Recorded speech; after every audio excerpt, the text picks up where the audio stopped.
The next strategy is experiential learning.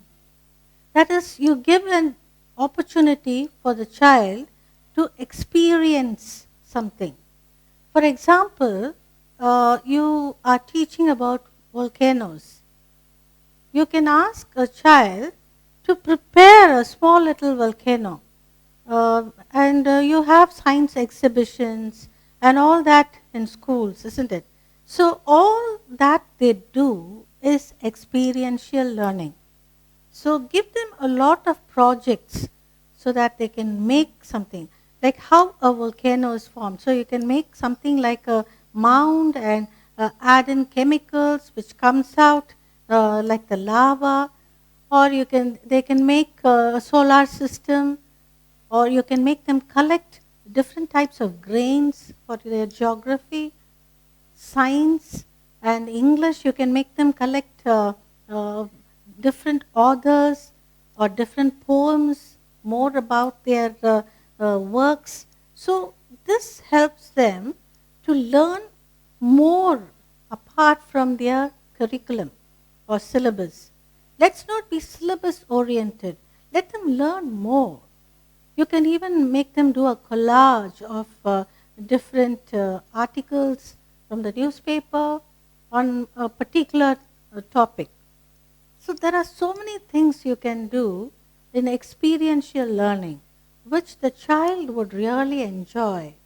For example, if you give a project work and ask them to come and explain that in the class, not only the child has learned something, even the others learn through what the child has done.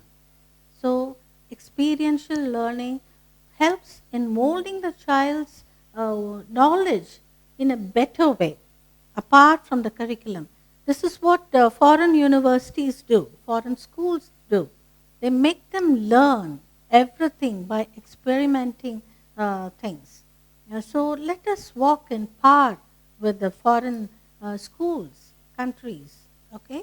So this is a very important aspect. You can give them some fun games, some riddles, some quiz, or something which would give them more knowledge apart from their curriculum. The next strategy is inquiry-based learning, which is in simple language is learning through asking questions, inquiring. Okay?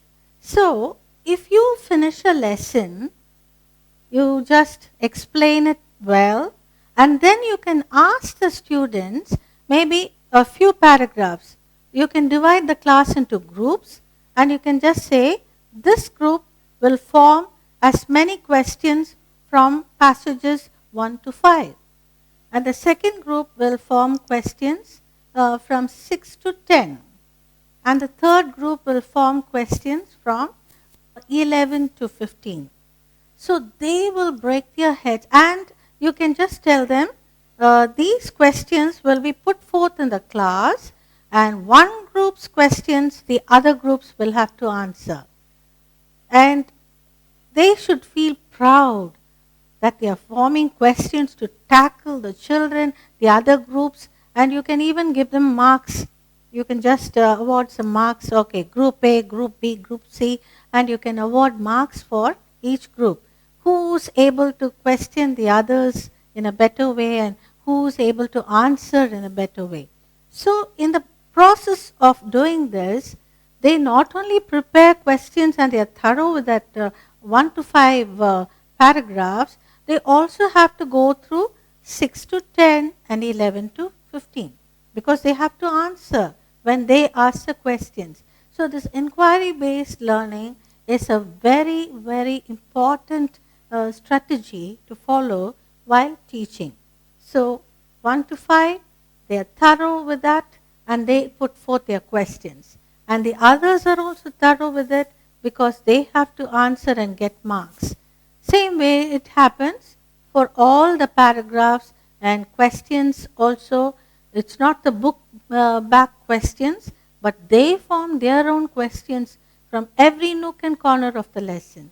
So the learning process is done in a very efficient way.